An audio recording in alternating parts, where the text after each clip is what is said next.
Au début de cette histoire, un garçon nommé Phil est apparu dans un endroit non pavé qui ressemblait à un désert, accompagné de quelques ouvriers portant des haches. Phil a alors utilisé ses pouvoirs magiques pour paver la route afin que tout le monde puisse marcher dessus et commencer le travail. Après s'être assuré que tout était en ordre, Phil a prévenu son assistant Rodri qu'il rentrait chez lui, puis il a utilisé la magie de téléportation et est retourné, épuisé, à son domicile où il a été accueilli par un groupe de filles. Les filles ont remarqué que la relation entre Phil et Rodri semblait inversée, comme si Phil était un employé. Phil a répondu que peu importe le niveau qu'il avait atteint, il se sentait toujours comme un employé. Il s'est alors rendu compte qu'il ne s'était toujours pas adapté à sa nouvelle vie, même après 10 ans, et a décidé d'aller dans sa chambre. 10 ans plus tôt, un jeune homme vêtu d'un costume était allongé sur son canapé, fatigué par son travail pénible, et s'était presque endormi là. Mais il avait résisté et s'était préparé son dîner. Après avoir cuisiné, il s'était assis à table pour manger, mais n'avait pas pu résister au sommeil et s'était endormi devant son assiette. À son réveil, il s'aperçut qu'il se trouvait devant une assiette différente et une table différente, et fut surpris de constater la taille de sa petite main. Il regarda son reflet dans l'une des assiettes et vit qu'il ressemblait à un petit enfant et qu'il était vêtu de vêtements différents. Sa surprise grandit lorsqu'il regarda autour de lui et vit de nombreuses personnes réunies comme pour un mariage. Il toucha la nourriture avec son doigt pour s'assurer que ce n'était pas une illusion et conclut que cela ressemblait à un rêve réaliste. Malgré cela, il voulait revenir rapidement à sa réalité. Il ferma alors les yeux, mais ne parvint pas à revenir à la normale. À ce moment-là, quelqu'un l'interrompit et lui demanda d'aller saluer les invités. Cette personne l'emmena vers un groupe de visiteurs et dit à tout le monde qu'il était son plus jeune fils et lui demanda de se présenter. Le garçon se sentit nerveux car il ne savait pas qui il était ni où il se trouvait. Il a regardé les invités et s'apprêtait à dire quelque chose lorsqu'il a été interrompu par un jeune homme nommé Eric qui a remercié tout le monde d'être présent au mariage de son frère aîné Kurt. Eric s'est ensuite approché du garçon et a dit à tout le monde qu'il était son plus jeune frère, Phil Balmester. Le garçon a compris que ce serait son nouveau nom dans ce monde et a décidé de suivre ce qui se passait jusqu'à la fin. Il retourna à table avec Eric et fut encore plus déconcerté d'être entouré d'adultes. Phil fut surpris de découvrir qu'il n'avait que 5 ans et demanda ce qui se passait. Eric lui expliqua qu'ils étaient au mariage de son frère Kurt avec sa femme Ma et surprit Phil en lui disant qu'ils appartenaient à une famille noble. Après cela, Phil se rendit dans le salon principal et fut impressionné par tout ce qu'il voyait. Malgré son étonnement, il se sentit un peu rassuré car tout le monde parlait la même langue que lui et il se rendit compte que sa famille jouissait d'un grand prestige pour organiser une cérémonie aussi grandiose. Il s'assit alors et mangea son repas avec satisfaction sans trop penser à ce qui s'était passé, comme si la faim dominait tout le reste. Le lendemain, Phil s'assit pour prendre son petit déjeuner et fut surpris de ne trouver devant lui qu'une assiette de pain sec et une soupe claire. Il remarqua que tous les membres de la famille mangeaient la même chose. En regardant autour de lui, il se rendit compte que la maison était très ancienne et que les meubles étaient usés. Il demanda où étaient son frère Eric et sa mère, répondit qu'il était parti pêcher. Phil attendit le retour de son frère et en profita pour lui poser des questions sur la situation de la famille. Il fut choqué quand Eric lui dit qu'ils étaient pauvres malgré le mariage luxueux de Kurt. Phil pensait qu'ils pouvaient être pauvres, mais qu'ils étaient tout de même nobles et devaient avoir certains privilèges. Ses pensées furent interrompues par l'arrivée d'un autre frère, nommé Hamlet, et il fut surpris de découvrir qu'il avait un autre frère. Il se rendit compte qu'il était le 4e fils de la lignée familiale.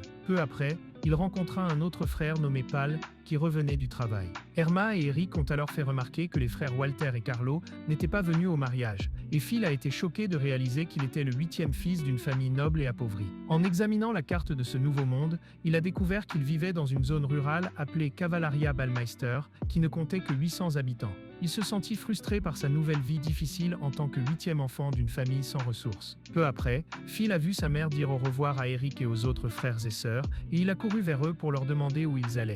Eric lui a expliqué qu'ils avaient déjà décidé de quitter la maison après le mariage de Kurt, mais que Phil resterait parce qu'il était encore un enfant. Il lui a dit qu'il pourrait rester et hériter des terres, mais les frères et sœurs ont répondu qu'ils étaient pauvres et n'avaient droit à rien. Au lieu de partager les terres, ils allaient renoncer à leurs droits en échange d'un paiement de Kurt, de sorte que toute la propriété lui reviendrait et que les autres cesseraient d'être nobles. Phil était irrité et demanda comment ils vivraient sans leur titre. Ils expliquèrent qu'Hermione s'était mariée avec une sous-famille pour assurer son avenir, et que les autres tenteraient leur chance dans la capitale en fonction de leurs compétences. Eric avertit Phil de ne pas être paresseux, sinon il le regretterait à l'avenir. Puis tout le monde partit, et Phil leur dit au revoir chaleureusement, comme s'il avait beaucoup de souvenirs avec eux, même s'il ne les avait rencontrés que la veille. Après cela, il se rendit à la bibliothèque de la maison et commença à chercher un livre utile jusqu'à ce qu'il fasse tomber un cristal et quelques papiers. Il ramassa les papiers et découvrit que le cristal servait à mesurer l'efficacité magique d'une personne. Phil ne crut pas tout de suite que la magie était réelle dans ce monde, mais il comprit que ce n'était pas une blague en lisant que tout le monde possédait du mana. Bien que seule une personne sur 1000 ait suffisamment de mana pour lancer des sorts, Phil posa le cristal sur la table et décida d'essayer par curiosité. Comme rien ne se passait, il pensa qu'il s'agissait d'une blague et s'éloigna, mais il fut surpris lorsque le cristal se mit à briller. Il reprit le papier et lut que la brillance et les couleurs du cristal indiquaient une grande efficacité magique et que la personne devait apprendre la magie auprès d'experts. Phil n'en croyait pas ses yeux et ne se rendait pas compte qu'il possédait des capacités extraordinaires. Il continua à chercher d'autres preuves dans les livres, mais il ne trouva rien sur la magie, seulement des romans et des poèmes, jusqu'à ce que son père entre dans la pièce. Phil demanda s'il y avait d'autres livres ailleurs et fut surpris lorsque son père lui répondit qu'il ne savait même pas lire et lui demanda d'aller chercher du bois dans la forêt. Phil se rendit dans la forêt et tenta de lancer quelques sorts de son propre chef, mais sans succès. À ce moment-là, il fut interrompu par un homme blond à l'apparence effrayante à première vue, qui rappelait Johan de l'animé Monster. Cet homme dit à Phil qu'il avait déjà senti ses compétences magiques et qu'il avait remarqué qu'ils étaient sur la même longueur d'onde. Phil eut peur et tenta de se défendre avec une branche qu'il tenait, mais l'homme lui prit la branche des mains et lui expliqua qu'il n'avait aucune raison d'avoir peur, car lui aussi était un magicien. Lorsqu'il lança la branche, il toucha par hasard une grosse pierre qui tomba sur un sanglier sauvage. L'animal les a aperçus et s'est mis à les poursuivre, obligeant Phil à courir, terrifié. Lorsque le sanglier a gravi la colline, le magicien a retenu Phil et lui a dit qu'il devait visualiser sa magie pour pouvoir l'utiliser. Il lui a demandé de visualiser la magie du vent, mais Phil était terrifié et ne comprenait pas. Le magicien lui expliqua alors qu'il devait accepter le mana en lui et laisser l'énergie parcourir son corps. Dès qu'il le fit, Phil fut surpris par la force magique qui repoussa l'attaque du sanglier. Et le magicien lui dit qu'il venait d'utiliser son premier sort. L'homme lança alors sa propre magie et projeta le sanglier au loin, renversant des arbres jusqu'à ce que l'animal s'évanouisse sur le sol. Le mage se présenta alors et dit qu'il s'appelait Alfred Renford, ancien mage de la cour du duché de Bleakrider, et qu'il allait enseigner la magie à Phil. Ils s'assirent pour boire un verre, et Phil remarqua qu'Alfred buvait le liquide qu'il cachait dans la manche de son vêtement. Phil lui demanda pourquoi il voulait enseigner la magie s'il n'avait pas d'argent pour le payer, et Alfred expliqua qu'il ne cherchait pas d'argent, mais seulement un disciple à qui transmettre ses connaissances. Phil fut enthousiasmé par cette idée et déclara qu'il ferait tout pour apprendre. Alfred lui demanda alors de garder le secret et lui dit qu'il commencerait l'entraînement le lendemain. Phil demanda pourquoi il devait garder le secret, et Alfred lui expliqua que si les gens découvraient ses capacités, cela pourrait déclencher une dispute pour la succession au trône, car certains pourraient le considérer comme apte à régner à l'avenir. Phil répondit que c'était impossible, car il était le 8e enfant de la famille. Alfred affirma alors que la magie avait beaucoup plus de pouvoir qu'il ne l'imaginait, et qu'elle pourrait effectivement faire de lui l'héritier légitime, et même le prochain souverain, mais que cela serait dangereux pour un enfant comme lui, et qu'il valait donc mieux garder tout cela secret pour l'instant. Phil rentra ensuite chez lui, et s'assit pour déjeuner avec sa famille, qui n'avait qu'une soupe et un petit verre, et il regarda autour de lui tout en repensant aux paroles d'Alfred, qui lui avait dit qu'il pourrait un jour devenir le souverain du royaume et atteindre la richesse. Le lendemain, Phil commença son premier entraînement avec Alfred, qui lui expliqua qu'il allait pratiquer l'ajustement d'amplitude, une technique permettant à un mage d'égaliser son amplitude de mana avec celle d'un autre mage possédant une amplitude supérieure, rendant ainsi les deux égales. Alfred prit la main de Phil et lui demanda de visualiser le mana réparti sur leur corps. Lorsque Phil le fit, il fut surpris de voir le mana d'Alfred. Alfred expliqua que la capacité maximale de mana d'un mage était déterminée à la naissance et ne pouvait être augmentée, mais qu'il était possible d'égaliser et même de dépasser cette amplitude. Pendant ce temps, le père de Phil entra dans la bibliothèque et fut surpris de voir que le cristal avait été déplacé. Il se souvint avoir vu Phil dans la bibliothèque la veille et rit en pensant que son fils essayait de découvrir par lui-même ses capacités magiques. Avec le temps, Phil réussit à utiliser la magie du feu et du vent, allant jusqu'à détruire plusieurs pierres. Alfred s'approcha et le félicita pour sa rapidité d'apprentissage, lui disant qu'il était déjà capable de lancer quelques sorts. Phil se sentit reconnaissant et répondit qu'il n'aurait pas été capable d'utiliser les bases de la magie s'il s'était entraîné seul. Peu après, il remarqua qu'Alfred portait un panier et Alfred lui expliqua qu'il avait apporté de la nourriture et des légumes, car selon la famille, il devait sortir pour aller chercher des provisions. Quand il est rentré à la maison, sa famille était heureuse car ils auraient beaucoup d'ingrédients pour le dîner grâce au talent de Phil pour cueillir des légumes dans la montagne. Mais Kurt était irrité de voir les compliments reçus par Phil. Phil a été surpris quand son père lui a posé des questions sur un légume qui poussait soi-disant de l'autre côté de la rivière où il n'y avait pas de pont et a insinué qu'il avait utilisé la magie pour voler. En réalité, son père plaisantait et tout le monde a ri de la blague, mais Kurt l'a prise au sérieux. Phil continua à s'entraîner à la magie avec Alfred jusqu'à ce qu'il apprenne à voler et à capturer des oiseaux en utilisant le vent. Ensemble, ils allèrent manger près d'une cascade. Alfred lui conseilla de ne pas s'enfoncer trop profondément dans la forêt, car elle était pleine de monstres et attirait également des personnes cupides, à la recherche d'une richesse facile. Après cela, Phil raconta qu'il sentait que Kurt l'observait ces derniers temps, et Alfred pensa qu'il avait peut-être remarqué ses pouvoirs magiques et qu'il avait peur de perdre ses droits de succession. Phil répondit qu'il n'avait aucune envie de prendre la tête du gouvernement, car cela semblait fastidieux et créerait des conflits avec son frère. Alfred lui suggéra de devenir aventurier, car il avait la capacité de s'adapter, et Phil trouva l'idée bonne et excitante, car elle lui permettrait d'explorer le monde qui l'entourait. Soudain, le bras d'Alfred révéla une force étrange qu'il essayait de réprimer en lui sans que Phil ne s'en aperçoive. Le soir, Phil a dit à son père qu'il voulait devenir aventurier et entrer à l'Académie des aventuriers lorsqu'il aurait 12 ans. Kurt était soulagé de savoir qu'il se débarrasserait de lui et qu'il n'aurait plus d'obstacles, mais son père lui a expliqué qu'il n'avait pas les moyens de payer les frais d'inscription à l'académie, ce qui a rendu Phil nerveux. Le lendemain, Alfred lui a dit que l'Académie des aventuriers se trouvait dans la ville de Bredberger, une ville principalement commerciale qui permettait aux enfants de vendre ce qu'ils récoltaient. Phil pensa à réunir l'argent nécessaire grâce au commerce. Alfred lui dit qu'il devrait apprendre la magie du déplacement, car Bredberger était très loin. Alfred lui prit le bras et commença à voler jusqu'à atteindre une grande altitude. Puis il montra à Phil le vaste monde qui s'étendait devant lui. La nuit, Alfred continuait à souffrir à cause de la force invisible qui l'étouffait, mais il parvenait finalement à la contenir. Quelques jours plus tard, alors qu'il supervisait l'entraînement, il annonça que le dernier jour de formation aurait lieu le lendemain. Phil fut surpris par la fin soudaine de son apprentissage alors qu'il s'entraînait encore à la magie du vol. Alfred affirma qu'il suffisait de comprendre les bases et qu'il s'en sortirait très bien, mais Phil était inquiet de ne pas encore pouvoir contrôler efficacement sa magie. Au cours du dîner, son père lui a dit qu'ils avaient aperçu un chuchoteur dans la forêt, une créature réanimée qui reprend conscience et a une apparence presque humaine. Phil a été surpris de constater qu'Alfred correspondait à toutes les descriptions données par son père, avec sa peau pâle et son corps froid, et il s'est dit qu'il avait eu raison d'avoir peur de lui lorsqu'il l'avait vu pour la première fois. Son père poursuivit en disant que ces créatures devenaient inconscientes après quelques années et chassaient les humains pour les attaquer. Inquiet pour Alfred, Phil courut jusqu'à la forêt, et lorsqu'il le trouva, il lui parla du chuchoteur et lui demanda de rentrer ensemble à la maison. Alfred répondit que ce n'était pas un mensonge, car il était lui-même le chuchoteur, mais Phil refusa de le croire et insista pour le ramener au manoir. Alfred avoua alors qu'il était effectivement un chuchoteur et expliqua que cela s'était produit 5 ans auparavant, lorsque le fils du duc avait contracté une maladie rare. Le duc l'avait accompagné dans la forêt enchantée à la recherche d'un remède, et ils avaient affronté des monstres en nombre supérieur. Alfred avait épuisé toute sa mana et avait fini par être vaincu, ce qui avait entraîné son départ, mais il était devenu un chuchoteur à cause du regret qu'il portait en lui. Alfred a expliqué qu'un chuchoteur disparaît lorsque son souhait est exaucé, et que son souhait était de trouver quelqu'un à qui transmettre la magie qu'il avait apprise en 30 ans.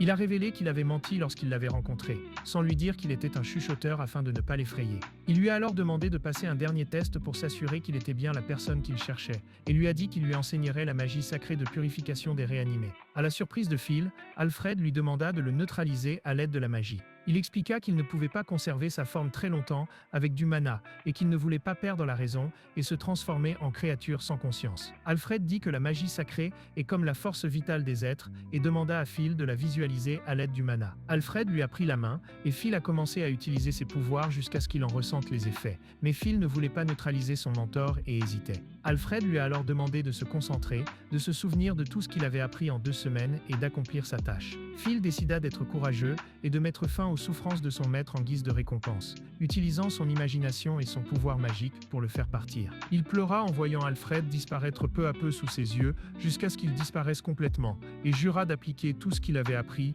et de devenir un grand magicien. 7 ans plus tard, Phil avait 12 ans et quitta le vieux manoir pauvre de sa famille pour se rendre à l'Académie des aventuriers de la ville de Breitborg, où il réussit à s'inscrire. Lorsqu'il s'assit dans la salle de classe parmi ses camarades, il se souvint de tout ce qu'il avait vécu après le départ d'Alfred et finit par s'isoler pour éviter de s'impliquer dans les questions de succession, ce qui affecta ses capacités de communication malgré son fort désir d'avoir des amis. Lorsque vint son tour de se présenter, Phil se contenta de donner son nom sans parler de ses compétences, ce qui surprit ses camarades.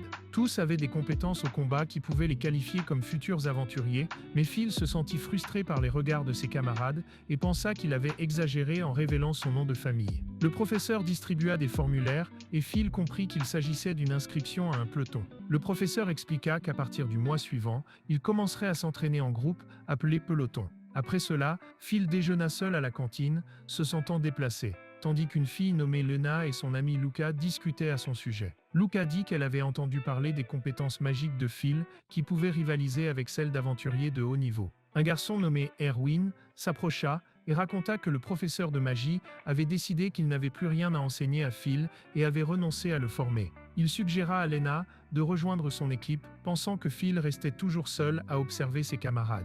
Luca trouva que c'était une bonne idée. À ce moment-là, Phil décida de prendre son courage à deux mains et d'essayer de socialiser avec ses camarades. Il se leva et leur proposa d'essayer la poudre de poivre de montagne dans leur nourriture. Mais il fut interrompu par le rire d'un autre élève, qui parlait à Luca et ses amis, et disait que peu importe ce qu'il cherchait, son équipe serait la gagnante à la fin. Phil se rendit compte que ses camarades s'amusaient et pensa qu'il n'y avait pas lieu de les déranger. Puis, tout le monde retourna en classe à l'heure et le professeur suggéra que les élèves qui ne recevaient pas d'argent de poche de leur famille pourraient travailler comme pêcheurs pour l'académie et gagner de l'argent, leur conseillant de former des groupes avec leurs amis s'ils souhaitaient travailler. Lena et ses amis ont hésité à approcher Phil pour le convaincre de se joindre au groupe. Harine a estimé que Phil voulait peut-être défier tout le monde en chassant seul et a suggéré au trio de rivaliser avec lui pour attirer son attention, même si la situation était plus simple que cela. Quelques jours plus tard, tous les élèves se sont rendus au service des inscriptions pour remettre à l'académie ce qu'ils avaient récolté et chassé dans la forêt en échange d'argent. L'équipe de Lena avait réussi à capturer 3 sangliers, et tout le monde fut surpris de voir Phil s'approcher du superviseur sans aucune proie dans les mains, jusqu'à ce que Phil lui remette un sac magique qu'Alfred lui avait confié avant de partir. Tout le monde fut stupéfait lorsque Phil sortit de nombreuses proies du sac et les posa devant le superviseur. L'un des élèves a renoncé à l'idée de le convaincre de rejoindre son équipe en raison de l'énorme différence de niveau entre eux, et les autres ont commencé à quitter la salle. Le superviseur a remis à Phil une importante récompense en argent, et celui-ci était heureux d'avoir obtenu une somme considérable, pensant inviter ses camarades à dîner à ses frais, mais il a été surpris de se retourner et de constater que tout le monde était déjà parti. Le soir, Erwin s'est assis avec Lena et Luca et a commenté que son frère lui avait déjà dit qu'il n'hériterait pas du gouvernement de la famille, même s'il s'entraînait à l'épée, car il était le 5e fils. Lena a répondu que la situation était similaire pour eux, tandis que Luca a expliqué qu'il était né avec un peu plus de pouvoir magique que les gens ordinaires, mais qu'il ne savait pas les utiliser. Luca raconta que, sans s'en rendre compte, elle était devenue plus forte que son père et son frère et avait fini par être rejetée. C'est pourquoi elle avait décidé de s'entraîner en secret. Lena fut indignée et décida de chasser des proies plus grosses la prochaine fois, afin que Phil les remarque, sans savoir que tout était plus simple qu'il n'y paraissait, et que Phil souhaitait simplement avoir un ami à ses côtés. Le matin, les amis sont entrés dans la forêt à la recherche de proies plus grosses et ont été obligés de s'enfoncer plus profondément dans la forêt malgré l'avertissement du professeur sur le danger, jusqu'à ce que Lena entende des loups à proximité. Pendant ce temps, Phil était au sommet d'une colline, observant les environs grâce à ses pouvoirs magiques, lorsqu'il aperçut un groupe encerclé par des loups et décida de l'aider, pensant qu'il s'agissait de ses camarades de l'académie et qu'il pourrait ainsi gagner leur sympathie. Les loups ont lancé l'attaque et les jeunes ont réussi à en arrêter quelques-uns jusqu'à ce qu'un loup fonce par surprise sur Luca et qu'Erwin tente de la protéger, se blessant au bras. Lorsque les loups se sont approchés pour les attaquer, Phil l'a sauvé in extremis en formant une barrière de rochers autour du groupe grâce à ses pouvoirs. Erwin a expliqué que le trio avait agi de cette manière afin que Phil les reconnaisse. Phil a alors compris que ses camarades essayaient de l'attirer dans leur équipe, même si tout était plus simple qu'il ne l'imaginait. La conversation a été interrompue par l'arrivée du professeur, qui a été surpris par la blessure d'Erwin et a appris qu'il ne s'agissait que d'une légère égratignure. Le professeur a ensuite informé la classe que les boursiers avaient été invités à participer à une réception organisée et offerte par le duc de Blackreder. Après cela, la classe s'est réunie et s'est montrée très enthousiaste à l'idée d'assister à la réception et de profiter de l'occasion pour rencontrer le duc en personne. Un élève interpréta cette invitation comme visant à rencontrer le seul magicien de la classe, Phil, et méprisa les autres comme de simples collecteurs, ce qui découragea certains et en irrita d'autres. Luca ne se laissa pas démonter et suggéra à ses amis d'acheter de nouveaux vêtements pour la réception, mais elles résistèrent à cette idée, préférant y aller avec des vêtements ordinaires et sans exagération. Quelques jours plus tard, un grand nombre de membres de l'élite se sont rendus à la fête du duc de Blackreder et tout le monde semblait s'amuser jusqu'à ce qu'un serviteur chuchote à l'hôte que Phil était arrivé. Le duc s'est immédiatement dirigé vers lui et Luca a trouvé cette approche étrange. Le duc a ignoré les autres et s'est approché de Phil, s'est présenté comme Amadeus et s'est déclaré satisfait de le voir là, car les membres de la famille de Phil participaient rarement à des réunions sociales. De l'autre côté, tout le monde était frustré et déçu d'avoir été ignoré. Le duc demanda à s'entretenir en privé avec Phil, qui demanda la permission d'emmener quelques personnes avec lui. Erwin, Lena et Lucas furent surpris de l'entendre les désigner comme des membres de son équipe. Peu après, tout le monde entra dans le palais et Amadeus présenta le magicien de la cour, Branta. Phil fut surpris d'apprendre que Branta avait été le mentor d'Alfred et écouta l'histoire de la mort d'Alfred, ainsi que le récit selon lequel Branta avait continué à le rechercher même après qu'il soit devenu un chuchoteur. Amadeus ajouta que Branta était capable de détecter le pouvoir magique de toute personne qu'il connaissait à grande distance. Branta expliqua qu'Alfred lui avait fait part de son souhait et admit qu'il n'avait jamais cru qu'il se réaliserait, car Alfred figurait parmi les 5 mages les plus puissants du continent et qu'il était improbable de trouver quelqu'un digne d'être reconnu comme son disciple, jusqu'à ce qu'Alfred disparaisse 7 ans auparavant. Branta en conclut que le mage reconnu par Alfred était Phil, car Phil portait son sac magique et venait de la même région où Alfred avait cessé d'exister. Amadeus se demanda si Phil avait volé le sac et Branta précisa que personne ne pouvait l'utiliser sans qu'Alfred n'en transfère la propriété. Phil affirma qu'il était effectivement le disciple d'Alfred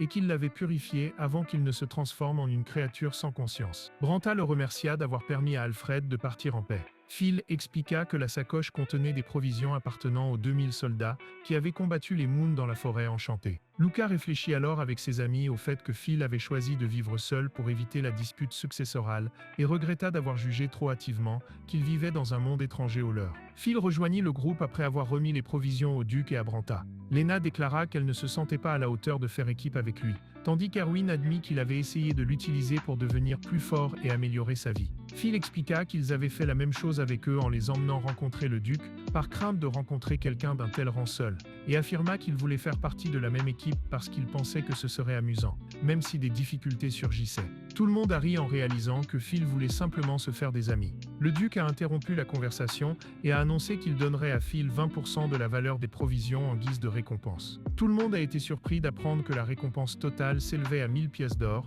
et que Phil recevrait également les biens personnels d'Alfred. Quelques mois plus tard, Phil se rendit avec ses amis dans la capitale pour assister au mariage de son frère Eric. Lucas choisit un costume élégant afin d'attirer l'attention des nobles pendant la cérémonie. Lena demanda s'il y aurait des nobles parmi les invités et apprit qu'Erika avait épousé un chevalier et que certains nobles pourraient être présents. Branta a tenté de rassurer le groupe en affirmant qu'un vaisseau magique ne tomberait pas du ciel, mais tout le monde a été effrayé par l'apparition d'un gigantesque nuage noir. Branta a fait remarquer qu'une chute serait possible si le vaisseau était attaqué par un énorme dragon, et le dragon a émergé du nuage. Les passagers paniquèrent en voyant le dragon tourner autour d'eux, se rappelant que l'itinéraire ne devait pas passer au-dessus de terres infestées de monstres. Un membre d'équipage a tenté de calmer tout le monde en disant qu'il s'agissait seulement d'une version réanimée du dragon et que Branta s'occuperait de la menace. Pendant ce temps, Branta s'est entretenu avec le capitaine et les lieutenants et a déclaré qu'il ne serait pas capable de vaincre le dragon car il s'agissait d'un mort-vivant, expliquant que la seule façon de le vaincre était de le purifier avec de la magie sacrée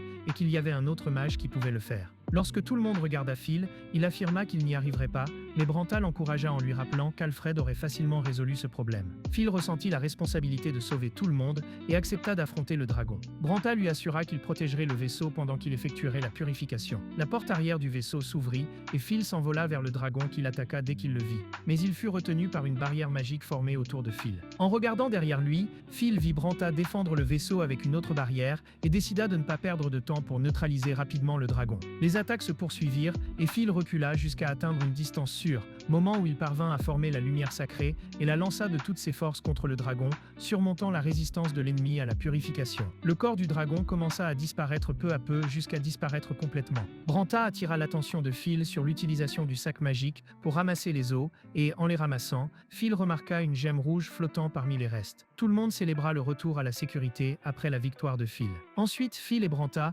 rencontrèrent un homme nommé Arterio qui admirait les compétences de Phil. Branta raconta qu'Arterio avait été son partenaire à l'époque où il était aventurier et qu'il dirigeait actuellement une compagnie commerciale dans la capitale. Le lendemain matin, le navire arriva à la capitale, Stattenborg, que Phil voyait pour la première fois en vrai. Une fois débarqué, Erwin suggéra de faire un tour de la ville. Branta s'éloigna sous prétexte d'avoir des obligations et demanda à Arterio de s'occuper du groupe. Arterio pensa que Branta s'était éclipsé et Phil essayait encore de comprendre la situation lorsqu'ils aperçurent un groupe de cavaliers se formant devant eux. L'un des cavaliers mit pied à terre, s'approcha, s'agenouilla pour féliciter Phil d'avoir vaincu le dragon et l'informa que le roi l'attendait au château, invitant Phil à le suivre dans la calèche. Lorsqu'ils arrivèrent au château, Phil fut impressionné par la grandeur des lieux et apprit par ses amis qu'il se rendait au mariage d'Eric, surpris d'être les laisser seul avec Arterio. En entrant dans le château, Phil trouva le roi assis sur son trône, l'attendant en compagnie de quelques personnalités importantes, et s'approcha, encore confus par tout ce qui se passait. Lorsque Phil se trouva devant le roi, à côté d'Arterio, il imita le geste de son compagnon et s'agenouilla pour saluer le souverain. En voyant le roi de près, il resta stupéfait, ne comprenant pas vraiment ce qui se passait autour de lui. Le roi annonça qu'il accorderait à Phil le 6e degré de baronnet en récompense. Remarquant qu'il semblait figé comme une statue, Arterio l'amena à réciter le serment qu'il lui avait enseigné avant d'entrer dans le château, et Phil déclara qu'il utiliserait l'épée au service du royaume et de son peuple. Le roi ajouta qu'il lui décernerait la médaille des dragons jumeaux. À cette même période, les amis se trouvaient chez Eric avec Branta, et Branta fit remarquer que Phil recevrait au moins le titre de baronnet en récompense de son exploit. Eric se réjouit de la position atteinte par Phil et se demanda si ce titre créerait une nouvelle branche au sein de la famille. Le nain s'inquiéta de la possibilité que Phil abandonne sa carrière d'aventurier et les quitte, mais Branta expliqua qu'il ne serait qu'un noble de Toga, sans possession de terre dans la capitale. Phil remit ensuite les os du dragon, les pierres collectées dans le sac magique et la grande gemme rouge. Certains dirigeants et officiers ont débattu du montant à payer, jusqu'à ce qu'un ancien appelé cardinal Winien intervienne et suggère d'accorder à Phil 150 000 pièces d'or, afin de ne pas être ridiculisé devant lui. Arterio a compris qu'ils essayaient de s'attirer les faveurs de Phil. Alors que Winien cherchait à le rapprocher de l'église, le maréchal Heger évaluait les moyens de l'utiliser pour renforcer l'armée, et le commissaire Hockner se concentrait sur la réduction du montant à payer, ce qui fit ressentir à Phil le poids de cette nouvelle situation. Le soir, Phil quitta le château avec Arterio, et un homme tenta de l'impressionner avec des acrobaties. Phil pensa qu'il s'agissait d'un artiste de rue, mais Arterio lui expliqua que l'homme souhaitait en réalité être engagé comme garde. Cela surprit Phil. Arterio lui rappela qu'il était désormais un noble à l'avenir prometteur, puisqu'il portait la médaille des dragons jumeaux, une distinction que personne n'avait reçue depuis plus de 2 siècles, ce qui le plaçait au centre de l'attention de tous ceux qui cherchaient à en tirer profit. Le lendemain, les préparatifs du mariage d'Eric commencèrent, et Phil arriva avec ses amis pour les présenter à ses frères. Il remarqua leur visage fermé, et Eric fit remarquer que la famille n'avait pas encore offert de cadeau de mariage, ce qui ferait considérer la famille comme impolie. Karl remit alors une lettre de Kurt, dont la rédaction semblait provenir de la plume de sa femme, demandant à Eric et Paul de prendre en charge le cadeau, car ils n'avaient pas d'argent, ce qui provoqua l'indignation, car ils n'étaient pas aussi riches que Kurt l'imaginait. Phil a suggéré d'offrir un bouquet de fleurs, mais Paul a expliqué qu'ils devaient acheter un cadeau coûteux et de valeur qui reflète leur position, et qu'ils ne pouvaient pas demander d'emprunt au duc, car ils n'auraient pas les moyens de le rembourser. Phil, voyant l'angoisse de ses frères, prit l'initiative de les aider financièrement et s'occupa des cadeaux. Ensuite, tout le monde célébra le mariage d'Eric et de sa femme, et Phil sentit qu'être noble pouvait être un fardeau. À la fin de la cérémonie, Phil s'assit seul et soupira jusqu'à ce qu'Artelio s'approche et l'encourage à se remonter le moral, lui remettant le kumikoji que Phil avait demandé à un marchand, car c'était un produit difficile à trouver, ce qui rendit Phil heureux. Phil appela ensuite ses amis dans la cuisine, et ils préparèrent tous ensemble un repas en utilisant le kumikoji qui aiderait à la fermentation. Après avoir mis les ingrédients dans la casserole, Phil accéléra la fermentation avec sa magie au lieu d'attendre une année entière et réussit à préparer du miso. Il s'assit pour manger avec ses amis, son frère et sa belle-sœur, heureux de cette nouvelle étape de sa vie aux côtés de sa famille. Le lendemain, Wiingen a invité le noble magicien Phil à assister au baptême à l'église. Phil a remercié Wiingen pour son invitation et lui a offert un cadeau simple. Ils ont discuté jusqu'à ce que la petite fille de Wiingen arrive pour servir le thé et se présente sous le nom d'Elisa. Lorsque Phil l'observa pendant un certain temps, Wiingen comprit qu'il avait remarqué le pouvoir magique de sa petite fille et expliqua qu'elle savait utiliser la magie de guérison pour soigner les blessés, qu'il y avait beaucoup de religieuses impliquées dans des œuvres caritatives à l'église et qu'il souhaitait que sa petite fille se marie comme une jeune fille ordinaire. Phil fit remarquer qu'elle était jolie et qu'il y aurait de la concurrence pour sa main, et il réfléchit sur le ton de la plaisanterie qu'il aimerait peut-être participer. Wiingen lui demanda s'il souhaitait vraiment se marier, et Phil répondit que ce ne serait peut-être qu'un mariage civil, car il était encore mineur. Wiingen proposa alors d'organiser un mariage en bonne et due forme, lorsque tous deux auraient atteint l'âge de la majorité, Elisa ayant 12 ans. Phil fut surpris de la rapidité avec laquelle l'accord scella les fiançailles après une seule rencontre. Après la visite, Wiingen se dit qu'il avait peut-être été trop insistant, mais il conclut que tout allait bien grâce au soutien du roi, qui empêchait toute opposition de la part du duc ou de la famille de Phil. Pendant ce temps, Phil était dans sa chambre, déguisé en clown, pour pouvoir se déplacer sans être reconnu, ce qui en disait long sur sa situation après avoir accepté l'invitation au baptême et être revenu fiancé à la petite fille de Winian. En parlant à ses amis, Lucas estima qu'Elisa semblait parfaite car elle réunissait lignée et caractère. Mais Phil se demanda si une minute suffisait pour choisir sa compagne de vie. Eric fit remarquer que lui et ses frères n'avaient pas rencontré leurs épouses avant le mariage, et Phil fut déçu de constater l'absence de romance entre nobles. Après qu'Eric et sa femme l'aient aidé à se déguiser complètement pour qu'il puisse faire ses achats sans être reconnu, Phil se rendit dans un magasin avec Erwin et reçut des regards étranges et désapprobateurs, car personne là-bas ne savait que ce clown était une figure admirée dans son monde d'origine. Erwin suggéra d'acheter un souvenir pour la fiancée et de profiter de la promenade. Alors qu'il marchait, Phil remarqua à nouveau l'acrobate qui souhaitait l'engager. En croisant le regard de l'homme, Phil craignit d'être reconnu, mais Erwin lui fit remarquer que son déguisement le protégeait. Sa crainte se confirma lorsque l'homme s'approcha et le reconnut à son nom de famille, lui faisant remarquer que ses vêtements étaient drôles, mais que ses dents le trahissaient. Phil se rendit compte que l'homme avait une excellente intuition et décida de lui donner une chance. Phil lui demanda de parler à voix basse pour éviter de faire du bruit, mais il était déjà trop tard. Les gens l'ont reconnu et des chevaliers ont commencé à demander à être acceptés comme disciples. Se rendant compte qu'il était encerclé de toutes parts, Phil a utilisé la magie de téléportation et s'est échappé avec Erwin. De retour au palais, il s'est senti angoissé d'être limité par sa propre renommée et incapable de se déplacer librement. Eric suggéra de nommer un disciple pour refuser les prétendants indésirables, et Phil pensa à faire d'Erwin ce disciple chargé de filtrer les approches, partant précipitamment pour mettre son idée en pratique. Phil utilisa alors la téléportation et se rendit à l'église. Il apparut devant la fenêtre de la chambre de Ruyen, glissa et tomba avant que le cardinal ne le voie. Ruyen entendit un bruit à l'extérieur, s'approcha pour vérifier et ne vit personne. Phil poussa un soupir de soulagement, mais sursauta en entendant Elisa derrière lui. Il l'éloigna rapidement de la fenêtre pour ne pas attirer l'attention de son grand-père et lui dit qu'il était passé là après avoir acheté quelque chose à manger pour eux deux. En voyant le bonbon écrasé, il comprit la situation et dit qu'il était en fait venu pour discuter. Ils s'assirent tous les deux sur le toit de l'église pour parler des fiançailles de ce matin-là, et Phil voulut savoir comment elle se sentait. Elisa répondit calmement qu'elle était satisfaite que son grand-père ait choisi les fiançailles en tant que baron,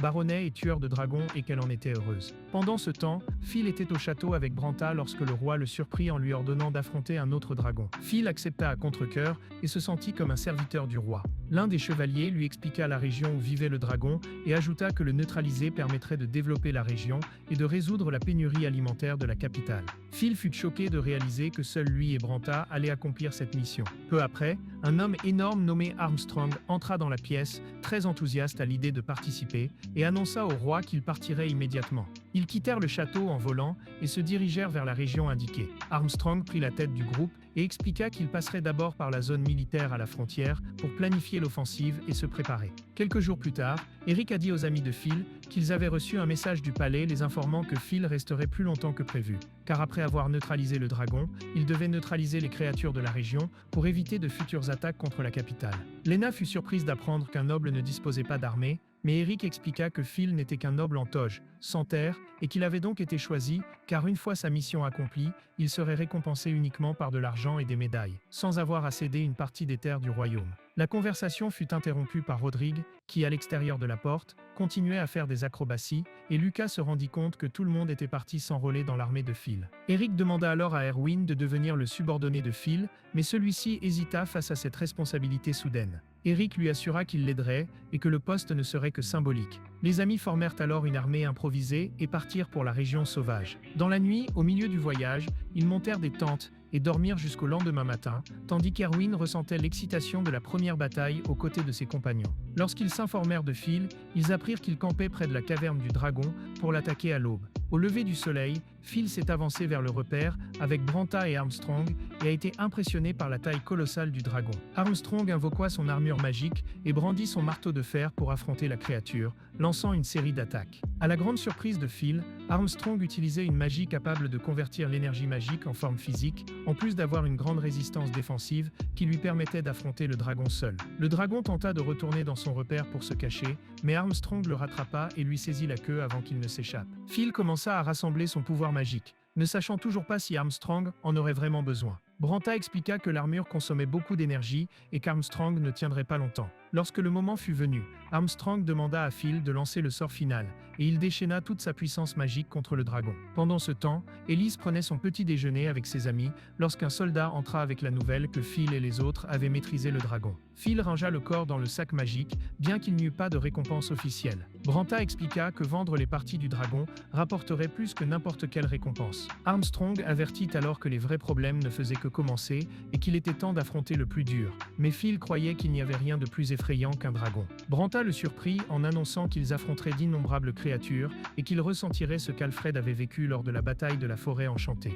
Pendant ce temps, Élise soignait les blessés dans les camps, car les soldats avaient rejoint Phil et les autres pour combattre les monstres sans imaginer leur nombre considérable. Au fil du temps, le nombre de blessés augmentait dans les tentes des prêtres, jusqu'à ce qu'Élise épuise ses forces magiques. Elle se souvint alors de la bague qui contenait la pierre capable de stocker une grande quantité d'énergie. Cette nuit-là, déjà épuisée, elle s'assit, accablée par le poids d'avoir soigné tant de blessés, jusqu'à ce qu'un soldat s'approche pour louer les compétences de Phil et dire que tous avaient survécu jusqu'à présent grâce à lui. Élise se souvint de la conversation dans la calèche, lorsque Phil avait avoué se sentir sous pression chaque fois qu'on le qualifiait de héros ou de responsable de la victoire sur les dragons, estimant qu'il n'en était pas digne. Cela la motiva à continuer de soigner les blessés de toutes ses forces, afin que son sacrifice ne soit pas vain, et elle s'occupa ainsi de tous jusqu'au lendemain matin. Bientôt, la nouvelle arriva que les forces combattantes revenaient victorieuses du front. Élise fut effrayée d'apprendre que Phil était blessé et courut vers lui, épuisé, mais découvrit que le blessé était l'un de ses frères. Alors que Phil se tenait debout juste derrière,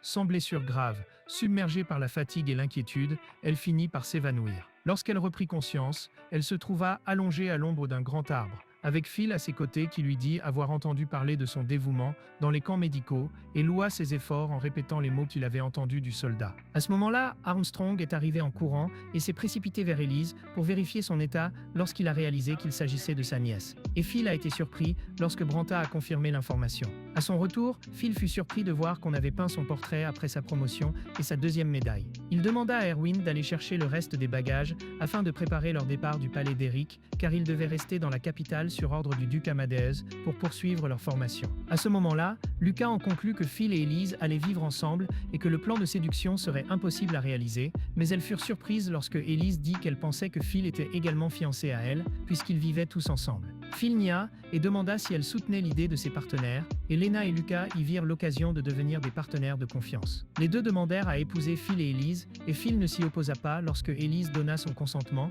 ce qui aboutit à un mariage avec 3 filles, par pure coïncidence jusqu'à ce moment-là. Quelques mois plus tard, Phil s'est rendu au mariage de son frère Hamlet avec une jeune fille issue d'une famille de chevaliers, et l'un des frères a fait remarquer que de nombreuses familles souhaitaient se marier avec les Ballmeister afin de devenir des parents de Phil. Phil s'est senti gêné et a pensé qu'il pouvait y avoir d'autres raisons, mais son frère a affirmé qu'il était déjà une personne importante dans la communauté et qu'il devait prendre une décision concernant le tournoi qui approchait. Phil fut surpris d'entendre parler de compétition. Eric lui expliqua que le royaume organisait tous les 3 ans un tournoi d'arts martiaux et qu'ils attendaient la participation de Phil. Phil envisagea de s'inscrire dans la catégorie des magiciens, mais fut surpris d'apprendre qu'il n'y avait que 4 catégories: l'escrime, le tir à l'arc, le lancer d'arc et le combat au corps à corps. Son frère lui suggéra la division des épéistes afin que Phil puisse montrer ses talents d'épéiste dignes d'un noble, et Phil décida de renforcer son corps grâce à la magie. Eric précisa que l'utilisation de la magie était interdite dans le tournoi, ce qui frustra Phil et lui fit regretter qu'il n'y ait pas de catégorie cuisine. Erwin s'entraînait avec Lena et Lucas, mais il s'épuisa rapidement et attribua cela à la méthode d'entraînement des 6 derniers mois, estimant qu'il ne pouvait pas suivre le rythme des 2 autres. Puis, le trio remarqua Phil qui s'approchait, en route vers l'église pour rencontrer le cardinal. Lorsque tout le monde rentra à la maison, Branta surprit Phil en lui demandant de participer au tournoi en tant que disciple de Phil et expliqua qu'il suffirait de passer les qualifications, même si Lena et Lucas considéraient qu'il était presque impossible de progresser sans magie. Branta les avertit qu'une élimination immédiate ferait honte à Phil, alors les deux rassemblèrent leur courage et décidèrent de s'entraîner sans recourir à la magie. Erwin pensait qu'il n'avait pas grand-chose à perdre même s'il échouait, et Branta lui demanda s'il comprenait qu'il pourrait être séparé du groupe. Branta a expliqué que tous auraient 15 ans dans 2 ans et deviendraient des aventuriers officiels, et qu'il était naturel d'écarter ceux qui ne faisaient pas d'efforts d'ici là. Erwin répondit qu'il se sentait lié à ses compagnons, et que cela n'arriverait pas, mais Branta lui demanda de ne pas être naïf, lui raconta qu'il avait déjà changé d'équipe plusieurs fois et l'avertit de ne pas devenir un fardeau pour ses collègues, ce qui rendit Erwin inquiet. Le soir, ils dînèrent tous ensemble et Lena demanda si Phil participerait au tournoi. Phil expliqua qu'il avait rassemblé des informations et avait entendu dire que le vainqueur des 2 dernières éditions, un chevalier royal nommé Varenne, ne participerait pas cette année-là afin de former la nouvelle génération, ce qui rendrait les compétitions moins difficiles. Il a ensuite changé de sujet et a demandé que l'on parle de la formation de l'équipe d'aventure. Erwin était tendu, Alors Phil a dit qu'il avait rencontré le cardinal Ruin à ce sujet et qu'il avait décidé d'inclure Elise dans l'équipe. Erwin a poussé un soupir de soulagement de ne pas être écarté et tout le monde l'a accueilli avec joie. Phil était satisfait de voir ses amis accueillir Elise et sentait qu'il pouvait se concentrer sur le tournoi. Mais il fut surpris par l'enthousiasme soudain d'Erwin, qui promit de faire de son mieux pour gagner et se mit à s'entraîner plus que d'habitude. Phil n'arrivait pas à suivre le rythme et restait excessivement enthousiaste à l'idée de la victoire, tout en réfléchissant à la manière dont il devait y parvenir. Phil, quant à lui, n'était doué en rien d'autre qu'en magie et savait à peine manier l'épée, affichant une condition physique bien inférieure à celle de ses amis. Le soir, il rentra chez lui et s'allongea sur le canapé, tandis que les autres continuaient à s'entraîner, Elise les observant par la fenêtre. Le lendemain, Erwin remarqua que sa main saignait à cause de l'entraînement à l'épée, mais ses amis pensaient qu'il s'en sortirait bien lors du tournoi. Tout le monde fut surpris lorsque le roi ordonna à Varine de participer à cette édition, afin de servir de référence à la nouvelle génération et de faire office d'obstacle à surmonter. Déçu, Erwin se retira dans sa chambre et s'allongea, abattu. Luca lui demanda s'il allait abandonner simplement parce qu'il savait que Varine allait participer à la compétition. Erwin répondit qu'il avait déjà vu beaucoup de combats impressionnants de sa part et que ce n'était pas pour rien qu'il était à la tête des chevaliers royaux.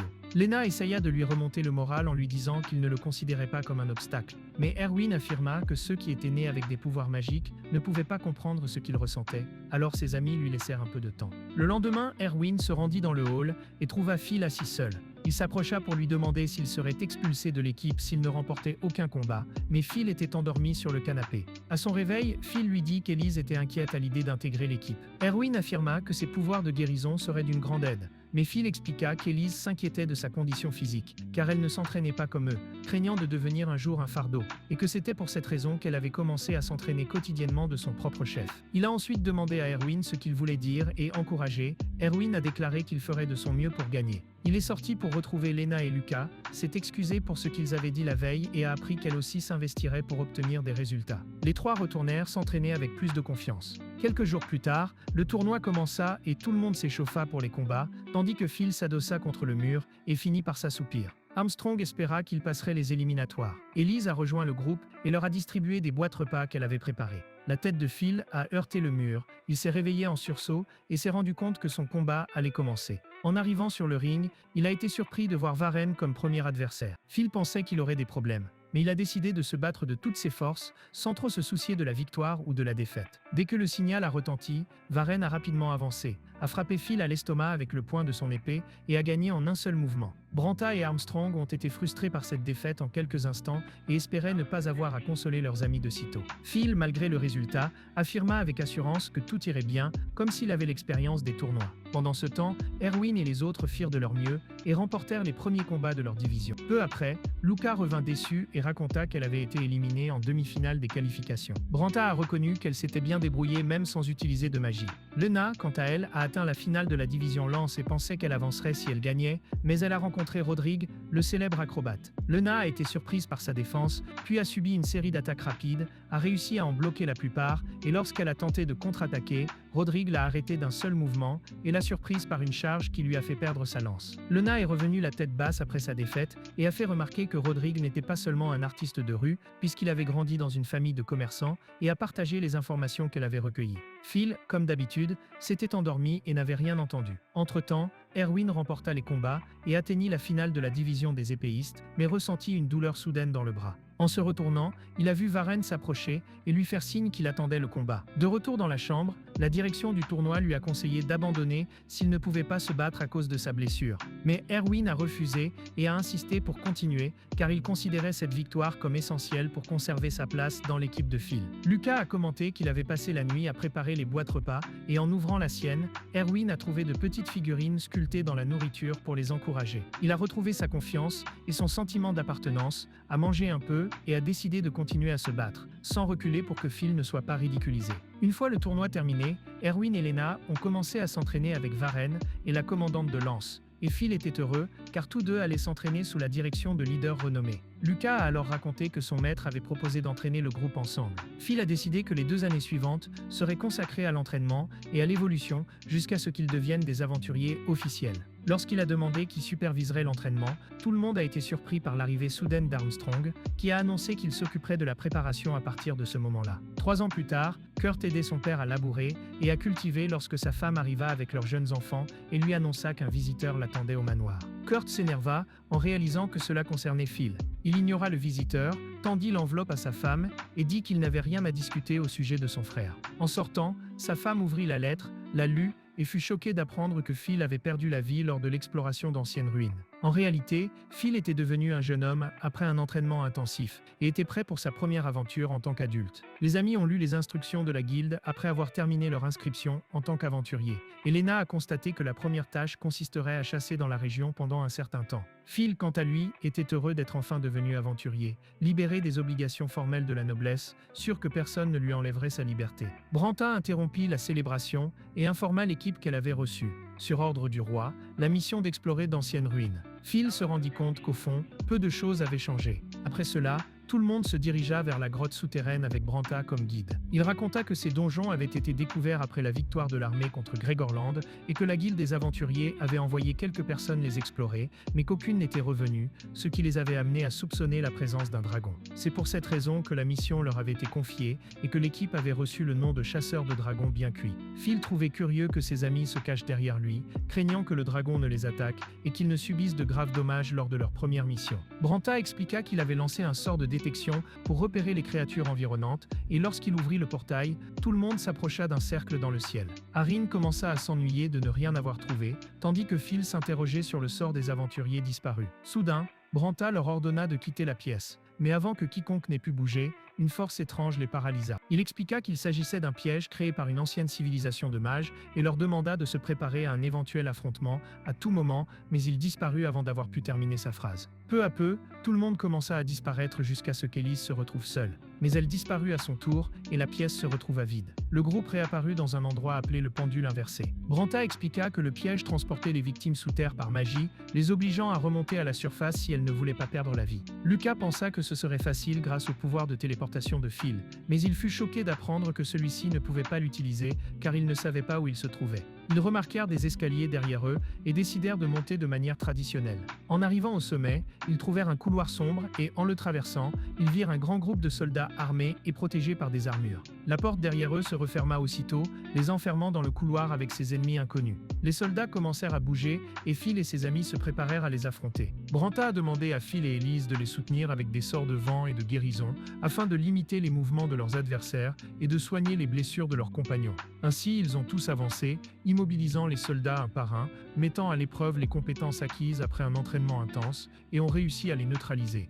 Lena a ensuite été surprise de trouver les corps des aventuriers disparus. Lucas entendit des pas venant d'en haut, et se rendit compte que d'autres ennemis approchaient, alors ils décidèrent de s'enfuir rapidement avant d'être vus. Pendant ce temps, le roi discutait avec Armstrong et se montrait inquiet de ne pas avoir eu de nouvelles depuis 5 jours, surtout après avoir entendu des rumeurs sur la disparition du groupe. À l'église, des rumeurs circulaient également sur la disparition de Phil et de ses amis, mais Yen était convaincu qu'il reviendrait bientôt. En chemin, il rencontra le commissaire Hawkner qui lui demanda d'où venaient ces rumeurs. En fait, c'était le jeune frère de Hawkner qui était responsable de leur propagation, envoyant un homme de main pour remettre un message à Kurt, le frère aîné de Phil, affirmant sa disparition dans le but de provoquer la succession de la propriété, espérant en quelque sorte que les nouvelles se confirment. Pendant ce temps, Phil et ses amis continuaient à affronter les soldats dans le sous-sol. Il estimait qu'il ne devait pas prolonger le combat et dépenser autant d'énergie, et tandis qu'Elise discutait avec lui, il se rendit compte que Phil s'était endormi sur son épaule, tellement il était fatigué. La situation dura plusieurs jours,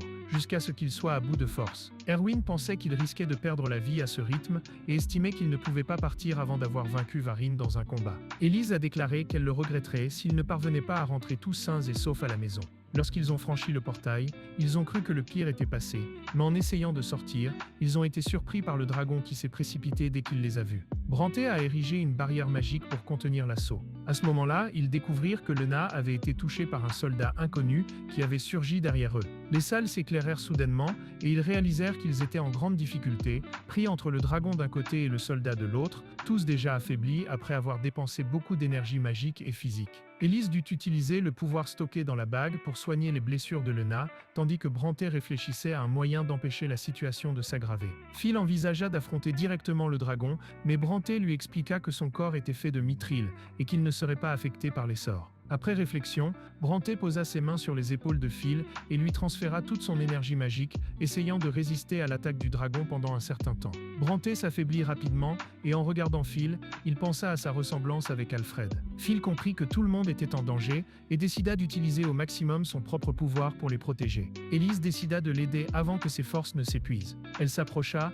et lança le sort connu sous le nom de Lumière des miracles, lui transférant son énergie jusqu'à la limite. Elle s'évanouit après avoir donné le reste de ses forces, mais Phil réussit à contenir l'attaque du dragon, contre-attaqua et neutralisa la créature. Après la victoire, ils remarquèrent que les soldats avaient cessé de bouger avec la neutralisation du dragon. Erwin se retourna alors et vit Phil inconscient à côté d'Élise. Peu après, Phil reprit conscience et entendit Lena et Lucas commenter à voix basse qu'Élise n'avait pas besoin de contact physique pour transférer de l'énergie magique et qu'elle profitait probablement de la situation. Erwin interrompit la conversation et demanda à tout le monde de le suivre pour leur montrer quelque chose d'important. Après leur départ, Phil regarda Élise avec tendresse. Quand ils eurent repris des forces, ils allèrent retrouver Branta, qui leur raconta avoir découvert que les pièges avaient été créés par le comte Eckelberg, qui voulait peut-être tester les capacités humaines. Lucas apparut bientôt, les appelant pour leur montrer une découverte impressionnante. Ils trouvèrent d'anciens dirigeables, qui étaient à l'origine des navires magiques actuels. Erwin appuya sur un bouton, et Phil fut surpris de voir s'ouvrir un petit portail vers l'extérieur.